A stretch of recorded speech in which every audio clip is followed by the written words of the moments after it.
میں آپ کو آپ کے بچوں کا کہا ہے نا، تو میری 2 برانچز ادھر بھی ہیں گاؤں میں، اور اس حساب سے جو اسٹوڈنٹس ہیں نا ان کا فوکس بہت ہی افیکٹ ہوا ہے. تو اس کو کس طرح سے مطلب حاضری نہیں ہے اور وہ مطلب ریلیکس ہو گئے ہیں، آ بھی رہے ہیں امانت وغیرہ پوری کرنے میں بالکل ریلیکس اور بہت اس سے مطلب ہوتا ہے.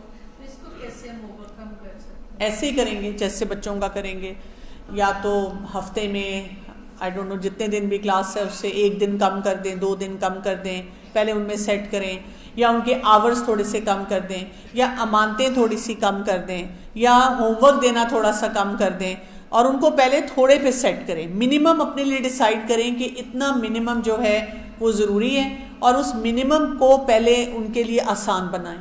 جب آپ اس منیمم پہ لائیں گے، کچھ لگیں گے کچھ ہفتے، وہ جب سیٹ ہونا شروع ہو جائیں تو پھر آہستہ آہستہ اس کو بڑھانا شروع کر دیں. تو پھر آپ دیکھیں گے انشاءاللہ ٹھیک ہو جائے گا. تھوڑا سا آرگنائز زیادہ ہونا پڑے گا نا اس سلسلے میں. ہم نے ایک دم اسی طرح فل سپیڈ شروع کر دیا کہ جلدی جلدی اب کھلا ہے تو جو کچھ پڑھا سکتے ہیں پڑھا دو. جی، تو اس کو تھوڑا سا سیٹل ہونے کا ان کو ٹائم دیں گے تو پھر آگے انشاءاللہ بہتری آئے گی. وہ ڈرتی بہت ہے، واش روم کے لیے جائے گی، اور جب اپنے منہ پہ دیں گے تو پھر وہ نہیں سوچتی کہ میں نے اپنے، حالانکہ اس کا بھائی بھی ہے اس کے ساتھ 7 سال کا، وہ لیکن وہ کہتی ہے کہ میرے 3 سال کا لگا کہ اس کو میرے پاس رکھا، لیکن وہ میرے بغیر نہ سوتا. اس وجہ سے میرے ہسبینڈ بھی مجھے ڈانٹ دیا. ایکچولی یہ جو بچوں کا ڈر ہے، یہ کہہ رہی ہے 10 سال کی بچی ہے جو کہ بہت زیادہ ڈرتی ہے. تو اس میں 2-3 باتیں آپ نے دیکھنی ہوتی ہے جب بچہ ڈرتا ہے. پہلی بات تو یہ کہ جب بچہ ڈرے تو اس کو بہادر بنانے کی اس طرح نہ کوشش کریں کہ اس کو اپنے سے دور کریں. بڑے ہو گئے ہو تم، اب ڈرنے کی کیا بات ہے، یہاں ہے کیا چیز ڈرنے کے لیے. اس کو کہتے ہیں بچوں کی فیلنگز کو ویلیڈیٹ کرنا بہت ضروری ہوتا ہے. تو اس کا طریقہ یہ ہوتا ہے کہ جب بچہ ڈرتا ہے تو آپ اسے پیار کرتے ہیں اور آپ اسے پوچھتے ہیں کہ آپ کو کس چیز سے ڈر لگتا ہے، اور آپ اس کو کہتے ہیں جب آپ کو ڈر لگتا ہے تو آپ میرے پاس آ سکتے ہو.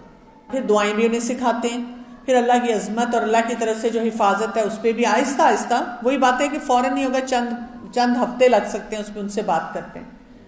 پھر اس کے بعد جو امپورٹنٹ چیز ہوتی ہے وہ یہ ہے تو اب ہم تھوڑا سا ایکسپلور کرتے ہیں. ہم یہ دیکھتے ہیں کہ بچہ ڈر کیوں رہا ہے، یہ ڈر اس نے کہاں سے سیکھا ہے.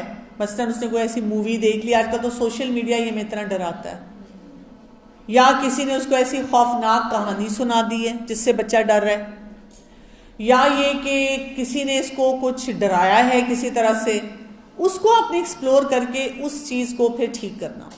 جب آپ اس معاملے کو اس طرح لے کے چلیں گے تو پھر آپ دیکھیں گے کہ آہستہ آہستہ بچے کا وہ ڈر بہتر ہونا شروع ہو جاتا ہے. لیکن کئی بچوں کو تھوڑا سا وقت لگتا ہے.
دیکھیں یہ تو آج کل کا بہت بڑا چیلنج بنتا جا رہا ہے کہ بچے جو ہیں اتنی بے حیائی دیکھ چکے ہوئے ہیں کہ ان کے نزدیک کسی کو بھی اس طرح سے مطلب دیکھنا یا اس پہ ہنسی مذاق کرنا، چھیڑا چھاڑی کرنا کوئی بات ہی نہیں رہی. ذمہ داری والدین کی بھی ہے، ذمہ داری اساتذہ کی بھی ہے، اور ذمہ داری معاشرے کی بھی ہے کہ اس ٹرینڈ کو ٹھیک کیا جائے. اس میں ہم یہ کر سکتے ہیں کہ جو ہمیں قرآنی تعلیمات سے پتہ چلتا ہے کہ ایک تو پورے معاشرے کے اوپر ایک پریشر ڈالیں گے، یہاں پہ شرم و حیا کی فضا قائم ہو. دوسرا یہ ہے کہ ہم اپنے گھروں میں بچوں کو ہاتھ پاؤں جسم کے مختلف اعضاء کا صحیح استعمال سکھائیں. تیسرا یہ کہ جب ہمیں لگے کہ بچے اس قسم کی ایکٹیویٹی میں انگیج ہو رہے ہیں تو بہت زیادہ پریشان ہونے کی بجائے ان کو مثلا روزے رکھوائیں، مثلا ان کی ڈائٹ کا خیال رکھیں. ڈائٹ کا اس میں بہت بڑا رول ہوتا ہے کہ جتنی لذت والی چیزیں ہوتی ہیں ان میں سے بچوں کو نکالنے کی ضرورت ہوتی ہے. اس کے لیے ایک فارمولا ہوتا ہے کہ اگر ہم بچوں کو نا کچھ سٹینڈرڈ پرنسپل سکھا دیں، مثلا ان کو بتائیں کہ کچھ کام کرنے میں ہمیں مزہ آتا ہے، ایک جنرل پرنسپل سکھائیں. کچھ کام کرنے میں ہمیں مزہ آتا ہے لیکن وہ اللہ تعالیٰ کے حکم کے خلاف ہوتے ہیں، تو جب ہم ایسی کسی سچویشن میں ہوں جب اللہ کے حکم کے خلاف ہمیں کچھ کرنا ہمارا کرنے کو دل چاہے، ہمارے فرینڈز کر رہے ہوں اور ہم بھی اس میں ملوث ہو جائیں، تو ہم اپنے آپ کو کیسے بچا سکتے ہیں. اس قسم کے سکلز ہوتے ہیں جو کہ بچوں کو سکھانے چاہیے. تو جیسے جیسے آپ سکھائیں گے تو پھر وہ بچوں کو بھی سمجھ آ جائے گی کہ ہم نے ان سچویشنز کو کیسے ڈیل کرنا ہے. جی بالکل، اللہ کی سپورٹ تو کرنا پڑتا ہے، اور کیا کیا جا سکتا ہے.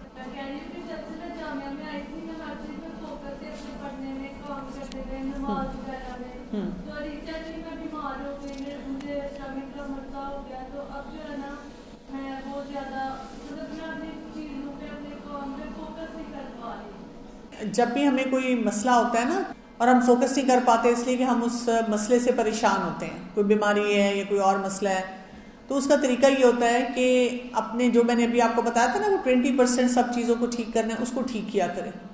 مطلب دوائی ہر چیز کا علاج نہیں ہوتا.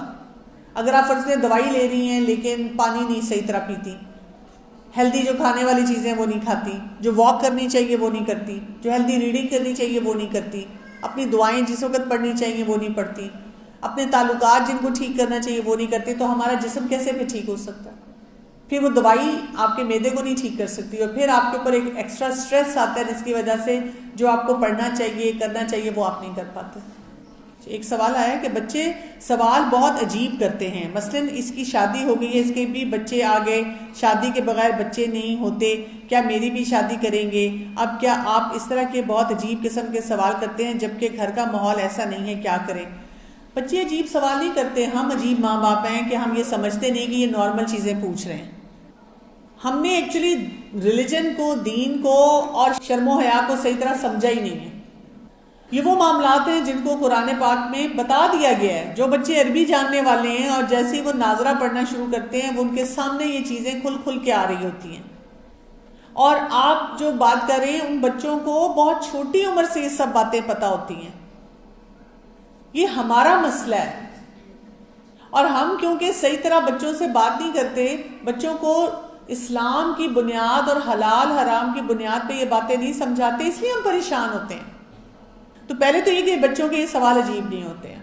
دوسری بات جیسے انہوں نے کہا کہ اگر شادی ہوئی ہے تو بچے آئے ہیں تو آپ کے بالکل الحمدللہ.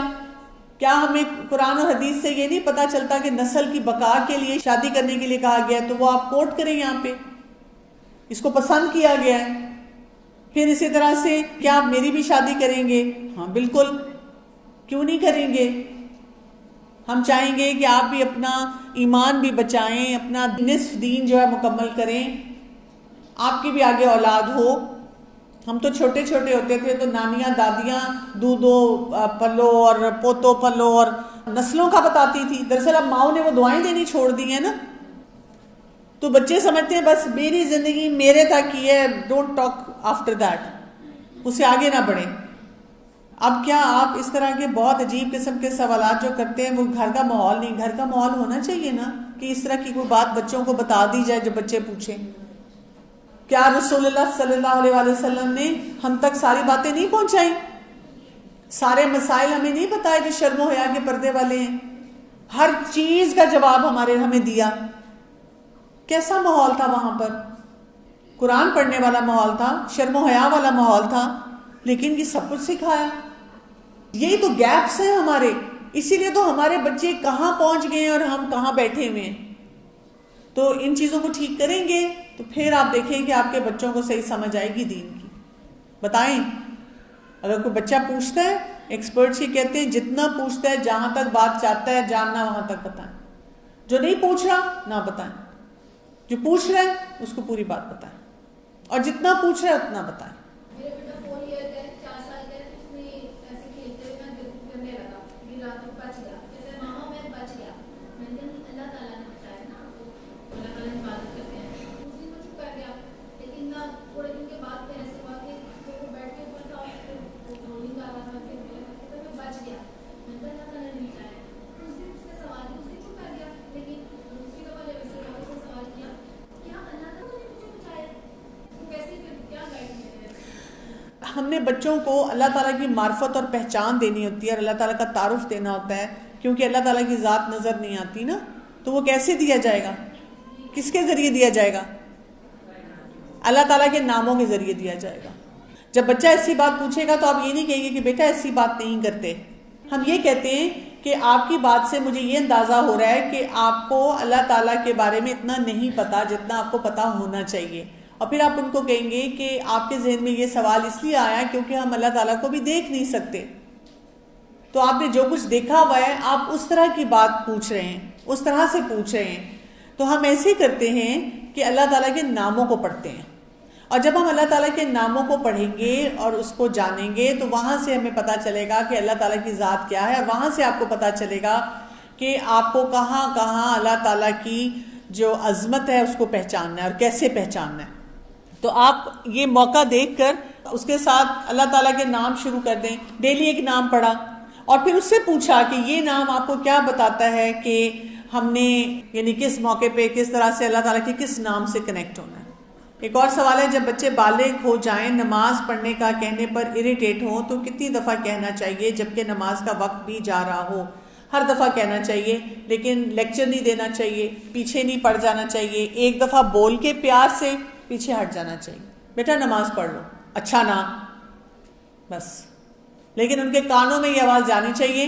اور جب آپ اپنی نماز پڑھیں تو آپ سجدوں میں رو رو کے اللہ سے دعا مانگیں کہ میرے بچے کو بھی نماز کی اللہ تعالیٰ توفیق دینا.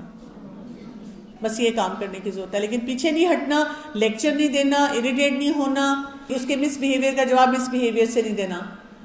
مجھے پرسنل ایکسپیرینس بھی ہے کہ بچے کو آپ کہتے رہیں وہ نہیں پھر کچھ بھی اریٹیٹ ہوتا.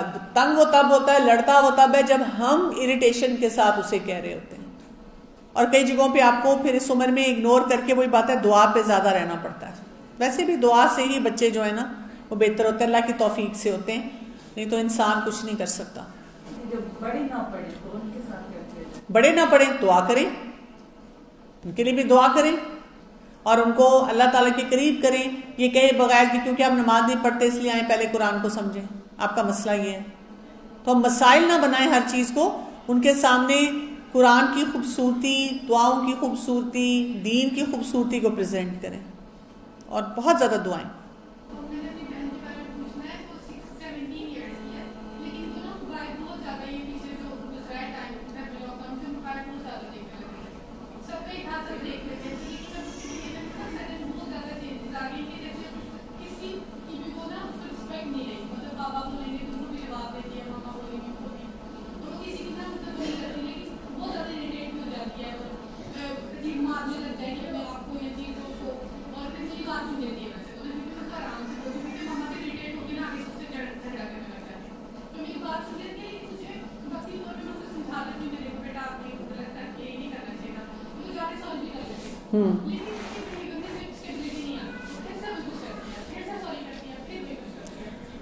ایکچولی بات یہ ہوتی ہے کہ جب بچے ٹین ایج میں آتے ہیں نا تو ان کو جو عزت چاہیے وہ ان کو ہم دیتے نہیں ہیں, اور ان کے چیلنجز بہت زیادہ ہیں اس عمر کے بچوں کے. اصل بات یہ ہوتی ہے کہ ان کو ڈائریکٹلی ہر وقت باتیں سنانے سے کہ یہ موبائل پھر پکڑ لیا, پھر یہ کر لیا, کام تم کچھ کرتی نہیں ہو, طریقہ تمہیں کچھ آتا نہیں ہے, ہم سارا دن ان کو اتنا سناتے ہیں, اتنا زہر ان کے اندر لے کر جاتے ہیں کہ وہ وہی زہر باہر نکالتے ہیں. اصل طریقہ یہ ہوتا ہے کہ جب آپ کو لگتا ہے کہ یہ بچہ ان کاموں میں انگیج ہو رہا ہے تو اس کے لیے ایک پرنسپل ہوتا ہے, اس کو کہتے ہیں ٹف لو. ٹف لو کا مطلب ہے کہ محبت اپنی جگہ ہے, یعنی اس میں کمی نہیں آنی چاہیے. مسکرا کے دیکھنا، پیار کرنا، گلے لگانا، امی ابو نے بھی بیٹا کھانا کھا لو، یہ کر لو، یہ سارے کام کرنا. اور جہاں پر بچہ غلط چیز کی پرمیشن مانگے تو کوئی صلواتیں سنائے بغیر، باتیں سنائے بغیر آپ نے بس آرام سے انکار کر دیا. بچے کا موڈ خراب ہوتا ہے تو ہو جائے، لیکن آپ اس پہ بھی ایکسپلینیشن نہیں دیتے بہت زیادہ کہ نہیں تمہیں ایسے کرنا چاہیے، تمہیں یہ کرنا چاہیے. ان کو ڈائریکٹلی اس سے روکنے کی بجائے انڈائریکٹ روکیں. مثلا ان کو آپ نے کوئی ایسا کام دے دیا کہ چلو تم فلاں چیز بہت مزے کی بناتی ہو، آج یہ بنا کے ہمیں کھلاؤ، تمہاری ہیلپ چاہیے، یہاں پر آؤ. مثلا آپ اپنا سبق سنانا چاہتی ہیں تو آپ اسے کہیں گے پلیز تم میرا سبق سن لو، تو مجھے جو ہے نا یہ مشکل ہے. تو میں بھی گھر میں جو ٹین ایج بچے ہوتے ہیں نا ان سے اسی طرح کے کام کبھی کہہ دیا اچھا ذرا چائے تو بنا دو، آپ کے ہاتھ کی چائے بہت اچھی ہے. بیٹا ہے تو اس کو کہا اچھا ذرا یہ میرا لیپ ٹاپ کا یہ کام تو کر دو، وہ مجھے سمجھ نہیں آ رہی تو وہ ذرا آپ اچھی طرح کر دو گے، میرا کام آسان ہو جائے گا. تو اس طرح سے ان کو نا ڈسٹریکٹ کرنا چاہیے. اس کو کہتے ہیں جو کھیر وہ کھا رہے ہیں نا اس میں تھوڑی سی کچ کچ آنی چاہیے تاکہ وہ احتیاط سے کھائیں. تو جب ہم ان کو کھیر بہت اچھی طرح سے لگاتار کھانے دیتے ہیں نا تو پھر ان کا مزہ نہیں خراب ہوتا، تو وہ پھر ہم سے اریٹیٹ ہونا شروع ہو جاتے ہیں. باجی میرے بھائی کو میرے پاپا نماز کے لیے کہتے ہیں تو وہ پڑھ لیتا ہے، لیکن وہ بعد میں وہ کہتا ہے کہ اب میری نیند خراب ہو گئی ہے، لیکن وہ ہمیشہ پڑھنے کی کوشش کرتا ہے، پڑھ نہیں پاتا. کوئی بات نہیں، آپ کہتے رہیں بس، اور جتنا پڑھ لیتا ہے اللہ کی توفیق سے اللہ تعالیٰ انشاءاللہ آگے بھی بہتری کرے گا. کئی لوگوں کی محنت زیادہ ہوتی ہے نا، ٹائم لگتا ہے، ہم امپیشنٹ ہو جاتے ہیں. صبر چاہیے نا ہمیں بھی جب ہم کسی سے کوئی کام کرواتے ہیں. آپ دیکھیں کئی صحابہ جو تھے انہوں نے مکی دور میں اسلام نہیں قبول کیا، مدنی دور میں آ کے کیا، کتنے سالوں کے بعد کیا، وہ دیکھتے رہے. کچھ لوگوں نے فتح مکہ پہ جو ہے اسلام کو قبول فرم کیا. تو ہر ایک کو موقع دینا چاہیے، ان کا اپنا جرنی ہوتا ہے ہر ایک کا. ہم ہر ایک کے بارے میں اچھا گمان کریں اور اپنی بھرپور ان پٹ ان کو دیتے رہیں. ہمیں اپنے رب سے اچھی امید ہونی چاہیے. چھوٹے بچوں کے اندر اللہ کی محبت کیسے پیدا کریں؟ کتنی عمر ہے؟ قرآن کی محبت کیسے پیدا کریں؟ کتنی عمر بچوں کی؟ 5 سال. 5-6 سال کے بچوں کے اندر ناظرہ کی محبت کیسے پیدا کریں کہ ان کو کبھی قرآن کی کوئی آیت سنا دیا کریں لیسن کی شروع میں، کبھی کوئی موٹیویشنل چھوٹی سی سٹوری سنا دیا کریں کہ فلاں صاحب بھی اس طرح پڑھتے تھے، ٹھیک ہے. کبھی کوئی حدیث سنا دیا کریں کہ جو قرآن پڑھنے والا ہے وہ کیسے جنت میں جائے گا. پھر ان کو پڑھانے کے طریقے بہت انٹرسٹنگ بنا لیں، جیسے فلیش کارڈز بنائیں اور اس طرح کی ایکٹیویٹیز بنائیں تاکہ پھر بچے شوق سے آئیں. پھر بچوں سے پیار سے بات کریں. میں نے اکثر ناظرہ پڑھانے والی ٹیچرز کو زیادہ تر جو ہے نا بڑا ایسے دیکھا ہے اکتاہٹ کے ساتھ بیٹھے ہوئے، تھک گئی ہیں، کیا مصیبت ہے، بچہ قابو نہیں آ رہا، کبھی ایک کو پکڑ رہی ہیں. شکل پہ مسکراہٹ بہت ضروری ہے.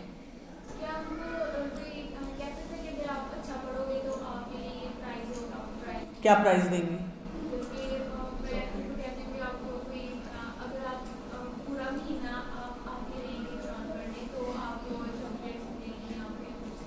آپ نے کھجور کیوں نہیں دی، آپ نے پینسل کیوں نہیں دی، آپ نے قلم کیوں نہیں دیا، آپ نے چاکلیٹ کیوں دی؟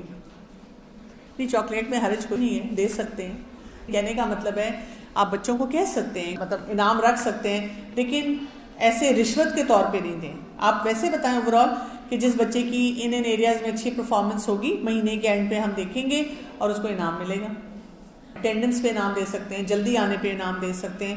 ہم لوگ یوزلی وہاں پہ جب کوئی بچہ جیسے کوئی قاعدہ ختم کرتا ہے تو اس پہ ہم ان کو دیتے تھے، جیسے کوئی گیم دے دی، بال دے دی، لڑکا ہے تو بال دے دیا، لڑکی ہے تو پینسل باکس دے دیا، لنچ باکس دے دیا، کوئی پریکٹیکل چیزیں دیتے تھے، اسٹوری بک کوئی دے دی. تو اس طرح کی چیز جو کہ بچے بس ان کو ایک فیلنگ آئے کہ ہاں ہمیں کوئی گفٹ مل رہا ہے اس طرح سے. ٹھیک، ہاں کبھی کچھ کھلا بھی دیا.